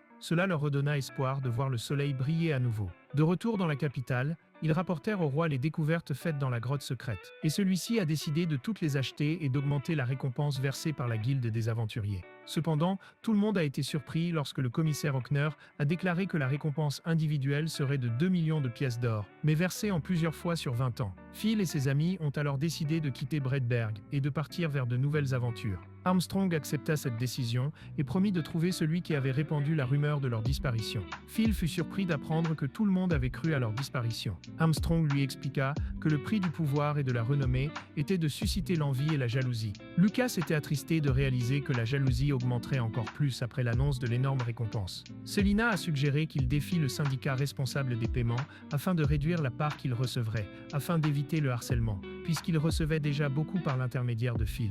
Lorsque Armstrong a demandé où irait la somme déduite, tout le monde a regardé Phil avec l'intention de lui donner leur part de la récompense. Mais il a refusé, disant qu'il était satisfait. Le nain a demandé ce qu'Élise ferait de la récompense, et elle a répondu qu'elle donnerait tout à Phil. Lucas l'a félicité d'avoir reçu 10 millions de pièces d'or, et Phil s'est rendu compte que cela serait une raison supplémentaire d'être la cible de ressentiment. Pendant ce temps, les officiers de la légation étaient furieux du succès de la mission, et le jeune frère de Hockner y voyait un avantage, car il connaissait désormais toutes les affections de Phil et commençait à planifier comment s'éloigner de lui. Plus tard, Phil et ses compagnons prenaient leur petit déjeuner dans le manoir lorsque Phil eut le sentiment que quelqu'un les observait par la fenêtre, mais il ne vit personne. Il pensa à engager quelqu'un pour s'occuper du manoir après leur départ de la capitale, et tous convinrent qu'ils auraient besoin d'une personne forte et loyale, car Phil était la cible de la rancœur de certains et avait besoin de protection. Ils se sont souvenus de Rodrigue, qui avait battu Lena lors du tournoi d'arts martiaux, et ont trouvé que c'était une bonne idée, car il souhaitait toujours faire partie du groupe, même s'il avait été ignoré au cours des 3 dernières années. Phil comprit que cette fois,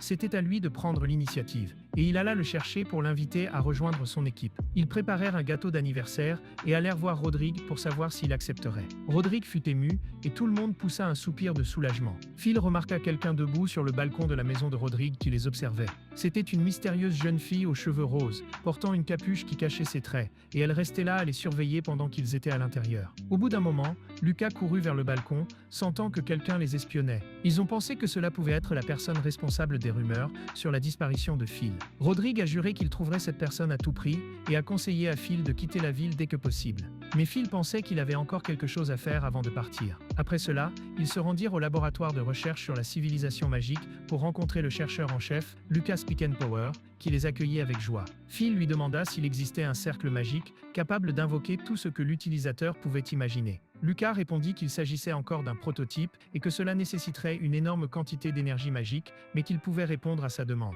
Phil marcha jusqu'au centre du cercle et se positionna. Lucas lui a demandé de visualiser exactement ce qu'il voulait faire apparaître. Alors Phil a essayé d'invoquer quelque chose d'inattendu. Un objet personnel est apparu devant lui et l'un des chercheurs s'en est emparé rapidement. Phil a expliqué que sa visualisation avait été détournée parce qu'Erwin avait déjà mentionné ce genre de choses. Alors il a réessayé, s'est concentré et a réussi à matérialiser ce qu'il désirait vraiment. La mystérieuse jeune fille continuait à observer derrière les arbres jusqu'au moment où Phil utilisa son pouvoir de téléportation et ils retournèrent directement chez eux, l'empêchant ainsi de le suivre. Elle resta intriguée essayant d'imaginer les plans de Phil. Pendant ce temps, Rodrigo enquêtait sur l'origine des rumeurs et surveillait certains commissaires suspects jusqu'à ce qu'il aperçoive le petit frère de Hawkner à une fenêtre, ce qui lui sembla révélateur. La mystérieuse jeune fille se rendit alors au manoir de Phil et, en regardant par la fenêtre, elle remarqua qu'une grande fête était organisée en présence de plusieurs autorités pour remercier tous ceux qui l'avaient aidé pendant son séjour dans la capitale. Phil expliqua qu'il avait invoqué un cercle magique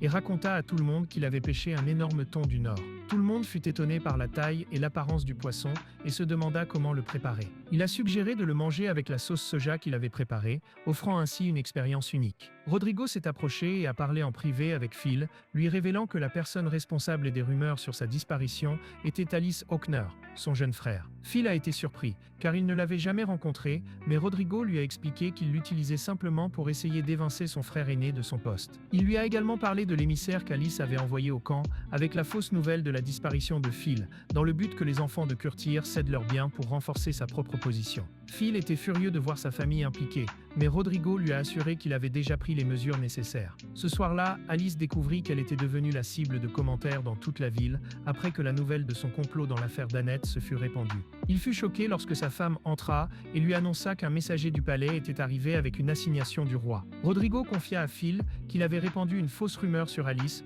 pour répondre aux rumeurs qui circulaient à son sujet, et que s'ils étaient interrogés, il prétendrait ne pas en connaître l'origine, échappant ainsi à toute punition. Phil le remercia d'avoir trouvé le coupable. Rodrigo expliqua qu'il s'agissait seulement d'un soupçon initial, basé sur le caractère d'Alice. Phil découvrit alors qu'Alice Hawkner était la mère de Rodrigo. Il fut surpris et apprit de lui qu'il n'avait jamais été reconnu comme fils, car sa mère était la fille d'un simple commerçant et n'était même pas entrée dans la secte comme concubine. À ce moment-là, Élise entra avec un plat de thon pour Rodrigue. Pendant tout ce temps, la mystérieuse jeune fille continuait à observer par la fenêtre, jusqu'à ce qu'elle décide d'entrer dans le manoir. Elle frappa violemment à la porte, mettant tout le monde en alerte, puis enfonça la porte d'entrée. Tout le monde fut surpris de voir qu'il ne s'agissait que d'une petite fille. Elle courut vers Phil et Rodrigue, et lorsque Erwin tenta de la retenir, elle le renversa d'un mouvement rapide. Phil pensait qu'elle allait l'attaquer, mais il fut surpris lorsqu'elle prit simplement l'assiette de thon et la mangea toute seule. Peu après, le maréchal Edgar s'approcha, et Phil lui demanda s'il la connaissait. Edgar répondit qu'il s'agissait de sa fille, Velma Etovin, et qu'il voulait la lui présenter. Velma affirma qu'elle enquêtait sur Phil, pour savoir si quelqu'un serait capable de le nourrir suffisamment, se comportant comme si elle était adoptée comme un animal de compagnie. Edgar expliqua que la nourriture était la chose la plus importante dans sa vie. Branta commenta qu'elle souffrait du syndrome du héros. Edgar a ajouté qu'elle avait besoin de compenser l'énorme énergie qu'elle consommait quotidiennement par de grandes quantités de nourriture, ce qui la rendait extrêmement vorace et très coûteuse à entretenir. Phil a senti qu'il serait obligé d'accepter cette nouvelle responsabilité, tandis que Lena et Lucas étaient heureux de rencontrer Velma. Edgar a alors proposé à Phil de l'épouser ou de l'accepter comme garde du corps. Phil répondit qu'il avait l'intention de retourner à Brightberg pour commencer des missions de chasse en tant qu'aventurier ordinaire et qu'il n'aurait pas besoin d'une garde du corps aussi puissante. Edgar fut surpris par ces paroles et affirma qu'il se chargerait de neutraliser les monstres à son retour en ville. Pendant ce temps, la famille de Phil croyait toujours à sa disparition en raison des rumeurs, mais fut surprise de le voir à travers la fenêtre en face de la maison avec ses compagnons. Réunis, ils prirent le thé avec les membres de la famille, et Phil se sentit nostalgique en buvant le même thé léger que sa famille pauvre préparait toujours. Pendant que Branta se souvenait de l'histoire de la bataille de la forêt enchantée et parlait de la mort des soldats qui y avaient combattu, expliquant que les corps tombés au combat s'étaient transformés en créatures réanimées et que le duc avait ordonné qu'ils soient purifiés avant que la situation ne s'aggrave. Kurt s'est irrité de l'ordre du duc d'envoyer à nouveau des troupes dans la forêt enchantée. Branta précisa que la visite avait pour but de discuter de la manière dont ils allaient s'occuper des monstres qui seraient purifiés. Kurt répondit qu'il devait payer un tribut puisque la forêt se trouvait à l'intérieur de ses frontières. Branta demanda à négocier le taux. Kurt consulta Klaus, l'administrateur du village, qui lui dit que le taux normal serait de 30. Malgré cela, Kurt décida de l'augmenter à 50% pour les forcer à partir. Hermann tenta de le persuader de le réduire en échange des armes et des armures des soldats, mais Kurt affirma qu'il se moquait des restes de soldats pauvres et sans valeur, puisqu'ils avaient déjà organisé leurs funérailles. Élise a alors suggéré d'organiser de nouvelles funérailles après la purification. Kurt a rejeté cette idée de manière grossière et Erwin, ne supportant plus son arrogance, lui a demandé d'arrêter. Kurt lui a répondu en le traitant de barbare. Phil a tenté de calmer la situation en demandant à son père d'entamer les négociations officielles. Mais Kurt s'est offensé, estimant que jusqu'alors les discussions étaient informelles. Les visiteurs ont précisé qu'ils étaient venus pour traiter avec le patriarche de la famille Baumeister. Kurt s'est encore plus irrité, jugeant irrespectueuses les paroles des disciples de son jeune frère. Peu après, il pensa à la lettre que Hockner lui avait remise et réunit les habitants du village. L'un d'eux demanda si Phil était revenu pour purifier les réanimés dans la forêt. L'assistant de Kurt répondit que non, qu'il était seulement venu en tant qu'aventurier en mission et qu'il repartirait après l'avoir terminé. Phil, quant à lui, se demandait si Kurt l'avait toujours méprisé depuis son enfance. Herman expliqua que la méfiance avait commencé lorsque Phil avait quitté la maison, car Kurt craignait de perdre son statut d'héritier du titre de chevalier. Phil répondit qu'il n'avait jamais eu l'intention de le lui voler. Lucas demanda pourquoi Branta ne buvait pas ce soir-là et l'accusa de passer ses journées à boire. Puis la femme d'Herman s'approcha de Phil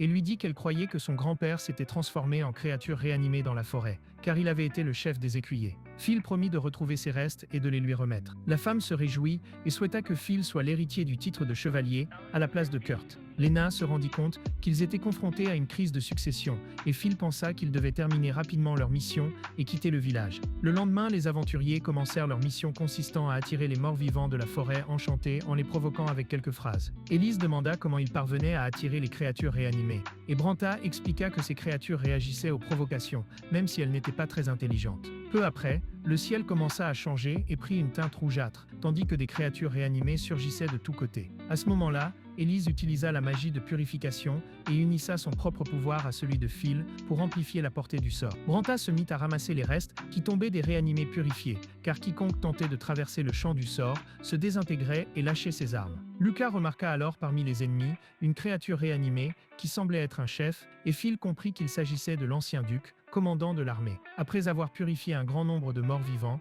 tous continuèrent à rechercher le grand-père de la femme de Herman, jusqu'à ce qu'il soit surpris par un énorme dragon qui réussit à traverser le champ du sort et à atterrir au milieu du groupe. Tous trouvèrent étrange que la purification n'ait aucun effet sur lui, alors qu'il était lui-même un réanimé. Le dragon se jeta sur Velma, qui immobilisa la créature d'un seul coup de hache. Ellis informa que la purification fonctionnerait, mais qu'il faudrait plus de temps pour mener à bien le processus sur ce type de cible. Ils ont rapidement remarqué que d'autres créatures réanimées approchaient et que certaines étaient capables de traverser le champ du sort. Les aventuriers ont continué à combattre ceux qui parvenaient à pénétrer la barrière jusqu'à ce qu'ils aient achevé la purification de nombreux soldats et créatures. C'est alors que le grand-père de la femme de Herman est apparu devant eux. Phil et Ellis s'approchèrent et furent surpris de constater qu'il s'était transformé en liche et qu'il était encore capable de parler.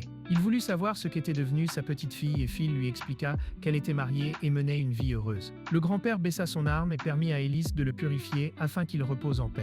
Après cela, tout le monde rassembla ses restes et les remit à sa petite fille. Curto ordonna ensuite aux habitants de remettre au forgeron Aïcher toutes les armures rouillées et les épées brisées. L'un des villageois fit valoir qu'ils ne possédaient pas les corps de leurs enfants pour les enterrer et qu'ils préféraient conserver les armures et les armes en souvenir. Curto répliqua que le village souffrait d'une pénurie de fer et que le matériel serait réutilisé pour le développement local. Phil intervint et contesta la décision, ce à quoi Curto répondit qu'il était l'héritier du gouvernement du village et qu'une personne de rang inférieur n'avait pas le droit de s'opposer à ses ordres. Phil remit alors un gros bloc de fer afin que les gens puissent conserver les effets personnels de leurs enfants. Curto était irrité de voir son argumentation réduite à néant, mais il décida d'attendre que Phil et ses compagnons quittent le village. Lorsque tous revinrent chez le duc avec les restes non identifiés, Phil pensa que la mission était terminée et qu'il pourrait enfin administrer le village familial. Il fut cependant surpris par l'ordre du duc de mener des missions de chasse dans la forêt enchantée et les terres vierges situées sur le territoire du village. Branta suggéra au groupe de rester quelque temps dans les environs.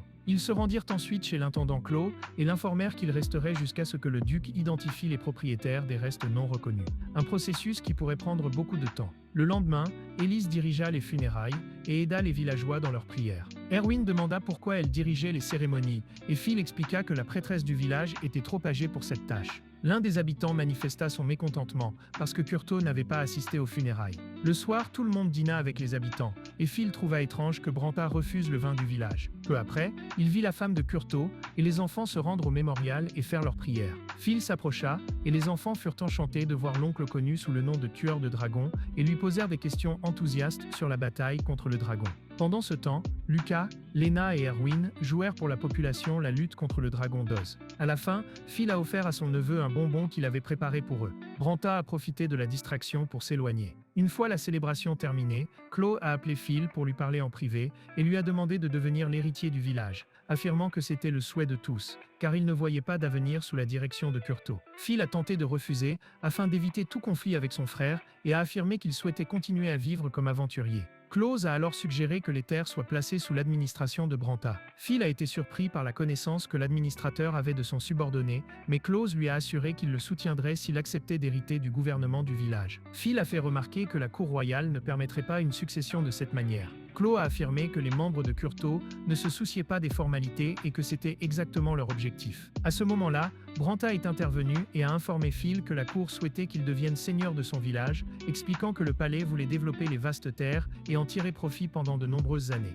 Le problème était le manque de compétences des dirigeants locaux, tous des gens ordinaires, y compris Curto. Phil répondit qu'il ne pouvait pas imposer une telle décision à son père, mais Branta fit remarquer que d'autres dirigeants craignaient d'être remplacés. Le palais aurait élaboré un plan pour permettre une transition sans heurts, en faisant perdre le contrôle à Curto, puis, une fois que Phil aurait repris le contrôle, ils éloigneraient son père de ses fonctions pour des raisons de responsabilité envers son fils, laissant ainsi le siège vacant pour Phil. Il comprit qu'il avait été envoyé délibérément au village pour provoquer Curto en utilisant la purification de la forêt comme motif plausible pour l'amener, et que lorsque la population demanderait sa succession, Curto perdrait la tête et tenterait de l'écarter. Phil demanda à être informé avant de mettre le plan à exécution, mais Branta affirma qu'il le ferait avec ou sans son consentement. Phil voulut savoir ce qu'il ferait si Curto essayait de l'écarter, et Branta lui assura qu'il ne le laisserait pas être écarté facilement tant qu'il serait sous sa garde. Phil remarqua que Branta avait évité de boire pendant tout son séjour afin de le surveiller et de le protéger de toute menace, et demanda pourquoi le palais insistait tant pour qu'il gouverne les terres.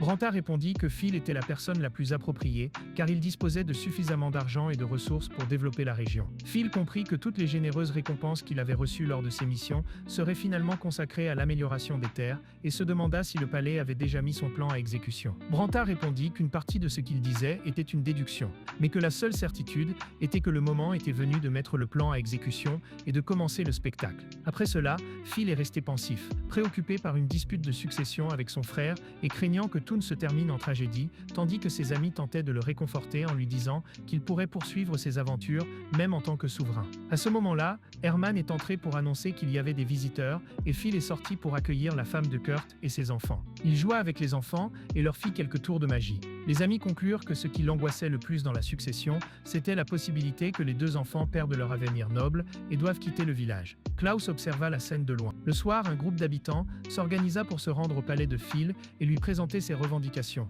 mais fut surpris lorsque Phil, Herman et Branta apparurent devant eux par téléportation. Herman leur a demandé d'expliquer la situation et a appris qu'il voulait que Phil succède à Kurt. Herman a répondu que son frère n'accepterait pas. Les villageois ont répondu qu'ils ne craignaient pas de punition. Ils se sont plaints que Kurt favorisait ses proches et ne leur demandait pas de rendre des comptes, et ont supplié Phil de prendre le pouvoir. Phil a demandé un délai de réflexion. Ils l'ont averti que le duc était sur le point de terminer l'identification des restes, ce qui signifierait le départ de Phil, mais ils ont été stupéfaits lorsque Phil leur a dit qu'il ne prévoyait pas de quitter le village après la fin des examens et ont commencé à se demander d'où venait cette information. Branta remarqua que Klaus observait la scène de loin et comprit que c'était lui qui attisait la colère du peuple. Il s'approcha donc et lui en parla. Klaus fit semblant de ne pas savoir de quoi il s'agissait, mais Branta l'accusa d'inciter les villageois à exiger que Phil soit le successeur et décrivit cela comme une manière de pousser tout le monde à la ruine. Branta expliqua que le palais royal ne tolérait pas que d'autres agissent à sa place et l'avertit de ne plus exagérer dans ses actions. Klaus s'excusa, dit qu'il n'était qu'un simple administrateur du village et se retira devant lui. Avant de partir, il lui recommanda de se méfier de la femme de Kurt, qui observait la scène par la fenêtre à ce moment-là. La femme de Kurt se rendit alors au bureau de son mari, mais trouva un groupe réuni devant lui et découvrit son intention de suivre Phil et ses compagnons discrètement afin de ne pas attirer l'attention des villageois. Pendant ce temps, Phil retournait au manoir après avoir réussi à calmer la situation à l'extérieur. Erwin lui conseilla de prendre rapidement une décision concernant la gouvernance du village avant que les habitants eux-mêmes n'insistent à nouveau. Phil demanda ce qu'il adviendrait de son frère s'il prenait sa place et Branta répondit que le palais royal éloignerait Kurt après tout le chaos qu'il avait causé. Le lendemain, Phil décida de s'entretenir en privé avec Kurt et lui offrit une partie des terres lorsque son père prendrait sa retraite, et que Kurt hériterait du titre en échange de son aide pour être promu noble et obtenir des ressources pour développer le village. Kurt crut qu'il s'agissait d'un piège tendu par Phil pour s'emparer de ses terres et déchira la carte devant lui, l'accusant de vouloir lui voler son pouvoir et prendre sa place de dirigeant. Phil tenta de l'avertir qu'il pourrait y avoir une révolte parmi les habitants, mais Kurt l'interrompit et le chassa du palais. Frustré par l'échec de la conversation, Phil retrouva la femme et les enfants de son frère à l'extérieur et lui dit qu'il s'attendait à cet échec, mais qu'il avait essayé de trouver une solution qui soit juste pour tout le monde. La mère répondit qu'elle se moquait de l'opinion des autres tant qu'elle pouvait protéger ses enfants et qu'elle les rapprochait délibérément de Phil afin de gagner sa sympathie et de maintenir le statut noble de la famille, étant prête à en assumer les conséquences. De retour au palais, Phil aida ses amis à préparer des épices et leur fit part de sa décision de devenir le dirigeant du village. Il expliqua qu'il risquait de blesser beaucoup de gens en ne suivant pas le plan du palais royal et affirma qu'il aurait besoin de l'aide de tous le moment venu. Ellis lui assura qu'il serait toujours à ses côtés. Phil commença à vendre aux villageois des condiments magiques connus dans notre monde sous le nom de mayonnaise, tandis que les autres commercialisaient des produits et des vêtements provenant de Breitberg, la capitale. Le succès fut énorme, ce qui rendit Kurt et ses partisans furieux. Une semaine plus tard, ses propres hommes lui ont dit que la clientèle avait migré vers les magasins de Phil et de ses compagnons. L'un d'eux a suggéré de le neutraliser, mais Kurt a refusé, rappelant qu'il affrontait un magicien et qu'il devait le vaincre par leurs propres moyens. Le lendemain, Kurt apprit que ses partisans l'avaient trahi et s'étaient alliés à Phil, car celui-ci leur avait fourni les ressources nécessaires pour se rendre dans la capitale, afin de perfectionner leur art, sans dépendre de lui. Ainsi, le soutien à Kurt s'affaiblit jusqu'à ce qu'il se retrouve seul, exactement comme le souhaitait le palais, qui espérait qu'il perdrait la raison. Phil et Roderick se rendirent alors dans un appartement vide acheté pour protéger May et les enfants pendant les troubles dans le village. Roderick suggéra d'emmener Kurt se cacher dans l'église, où le palais ne pourrait pas l'atteindre. Phil demanda comment les choses se passaient à la cour, et Roderick expliqua que le nombre de personnes souhaitant le rencontrer augmentait, dans l'espoir d'obtenir des droits sur les terres restantes et les revenus élevés qu'elle pourrait générer après leur développement. Pendant ce temps, Alice avait déjà envoyé un valet surveiller la situation et lui avait remis un cornet pour lancer le plan. Kurt, quant à lui, criait après ses hommes pour ne pas s'être présenté à la réunion du village et se mit en colère lorsqu'il se rendit compte que tous avaient rejoint son frère. Un disciple d'Alice est alors apparu, ironisant sur le fait que Kurt avait l'intention de neutraliser Phil avec seulement un poignard caché sous sa capuche. L'homme sortit de sa poche une flûte magique et expliqua qu'il s'agissait de la flûte des dragons, capable de neutraliser Phil avec beaucoup plus d'efficacité. Il ajouta qu'Alice regrettait d'avoir fourni de fausses informations et souhaitait se racheter en offrant gratuitement cet artefact en échange de facilités dans les futures négociations sur les terres lorsque Kurt prendrait le pouvoir. Kurt accepta de collaborer. Le lendemain, Branta sentit la présence de Kurt et l'avertit qu'il approchait, attiré par les rumeurs selon lesquelles Phil était entré seul dans les terres occidentales. Tout le monde fut surpris de le voir arriver sans accompagnateur. Phil comprit qu'il venait le défier et alla le rencontrer seul pour discuter. Mais Kurt savait déjà que ses compagnons étaient derrière lui et leur demanda de se montrer. Il se mit alors à railler toutes les conquêtes de son frère, y compris sa tentative de prendre le contrôle des terres. Branta fut choqué de voir la flûte entre ses mains et expliqua qu'elle avait le pouvoir de convoquer tous les dragons au nord des montagnes. Sève, ce à quoi il ne pourrait résister. Erwin déplora le danger que cela représenterait pour tout le monde. Mais Kurt rit en disant qu'après que les dragons auraient causé des ravages, il garderait les propriétés et serait célébré comme un héros plus grand que Phil. Phil s'indigna de la volonté de son frère de sacrifier sa propre famille pour le pouvoir et l'influence. Mais Kurt l'avertit de ne pas bouger, satisfait de sentir qu'il avait le contrôle. Branta tenta de lancer un sort pour faire tomber la flûte de sa main, mais n'y parvint pas. Kurt déclara que la mort de tous les proches de Phil serait de sa faute avant de souffler dans la flûte. Au lieu de dragons, des fantômes surgirent du sous-sol, laissant Phil prêt à s'approcher jusqu'à ce que Velmo le retienne, sentant que ces créatures émanaient de la haine. Branta réalisa alors que Kurt avait été trompé, car l'artefact était en fait la flûte de la rancœur qui absorbait la malveillance environnante pour vaincre les ennemis, mais finissait par transformer son porteur en une créature réanimée. Les pensées négatives envahirent Kurt, qui continua à jouer, convaincu qu'il vaincrait, jusqu'à ce qu'il soit consumé et se transforme en un énorme monstre, rongé par la haine. Phil fut horrifié de voir son frère perdu à cause de cette corruption. Branta lui ordonna d'utiliser la magie sacrée pour le purifier, car Kurt avait déjà perdu la vie dans le processus. Lorsque le monstre tenta de les attaquer, Elise créa une barrière pour le contenir et décida de le purifier. Mais la force de Kurt était trop grande pour qu'elle puisse la supporter seule. Phil retrouva sa concentration et lui demanda d'amplifier son pouvoir, comme il l'avait fait dans la forêt enchantée. Ensemble, ils réussirent à purifier la créature, qui se désintégra en fragments, détruisant la pierre qui emprisonnait le corps de Kurt. Pendant ce temps, Elise organisait une grande fête en attendant de bonnes nouvelles, mais l'esprit vengeur de Kurt envahit la salle et consuma tous les invités, y compris Elise. Le lendemain, les gardes érigèrent des barricades aux portes après avoir appris la mort d'Élise et de 12 nobles. Rodrigue comprit alors que son propre père était responsable du sort de Kurt et décida de se venger de l'avoir trompé. Phil apprit alors qu'il serait difficile d'emmener la femme et les enfants de Kurt dans la capitale, car ils étaient désormais considérés comme les proches d'un criminel et auraient beaucoup de mal à s'adapter au sein de la communauté. Il découvrit que la famille vivait secrètement avec le deuxième fils de la maison. Phil se sentit confus quant au sort de la famille de son frère, réalisant que tout le monde les regardait avec hostilité et qu'il ne pouvait pas sortir librement, ce qui lui donna l'impression d'avoir échoué à sauver qui que ce soit malgré son statut de héros. Armstrong dit qu'il n'avait toujours pas obtenu de résultats dans ses recherches sur l'origine de la flûte. Branta a commenté qu'il y réfléchissait également depuis un certain temps, mais qu'il avait parlé comme s'il était un homme ordinaire, demandant à Phil de ne pas oublier qu'ils étaient nobles, quoi qu'il arrive. Phil a continué à réfléchir à sa propre vie et à la façon dont son statut social l'affectait, et il a commencé à se sentir déconnecté de la réalité, ce qu'il percevait de plus en plus fortement ces derniers temps. Il confia à Alice qu'il pensait ne pas avoir totalement accepté ce monde et qu'il se sentait prêt à mener une vie normale. Elle lui répondit qu'il donnait toujours le meilleur de lui-même et qu'il le faisait avec intelligence, l'encourageant et lui affirmant qu'elle avait confiance en ses capacités. Le lendemain, Phil se rendit au palais royal pour être honoré par le roi pour avoir résolu l'accident du village de Balmeister, recevant en récompense toutes les terres qui y restaient. Le roi lui demanda ensuite ce qu'il souhaitait comme récompense personnelle. Phil demanda le droit d'accorder le titre de noblesse à 2 personnes de son choix, car il y avait de nombreux postes vacants en raison de l'incident avec la flûte de la rancœur. Le roi, cependant, s'est irrité et a déclaré que le droit d'accorder des titres n'appartenait qu'à lui, et tout le monde a manifesté son désaccord face à la demande audacieuse de Phil. Edgar a profité de la situation et a demandé au roi de lui accorder une partie des terres restantes, arguant que quelqu'un ayant plus d'expérience en administration pourrait les développer, et a désigné le baron Mark, connu comme le plus grand développeur du royaume. Hockner s'opposa à la demande d'Edgar, car Mark était un membre de sa famille. Le duc Amadeus intervint en disant qu'il y avait déjà eu des précédents où le droit de considérer les titres avait été transféré et que cela devait être pris en considération. Edgar accusa le duc d'essayer d'étendre sa faction en accordant à l'un de ses sujets le droit de distribuer des titres, et la discussion se prolongea, provoquant des troubles au palais royal. Face à cela, Armstrong ordonna le silence et suggéra à Phil de retirer sa demande, proposant au roi d'accéder partiellement à la demande d'Edgar, en lui donnant une petite partie de la terre pour qu'il la développe lui-même.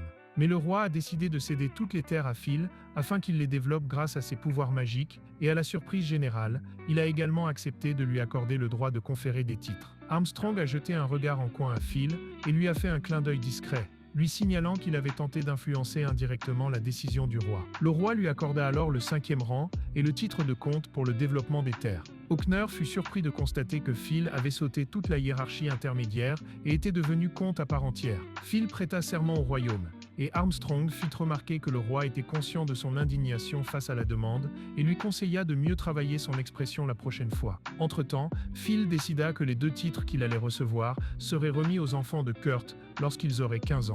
Quelques jours plus tard, il commença les travaux de développement des terres abandonnées avec l'aide des ouvriers, enlevant d'énormes rochers du terrain.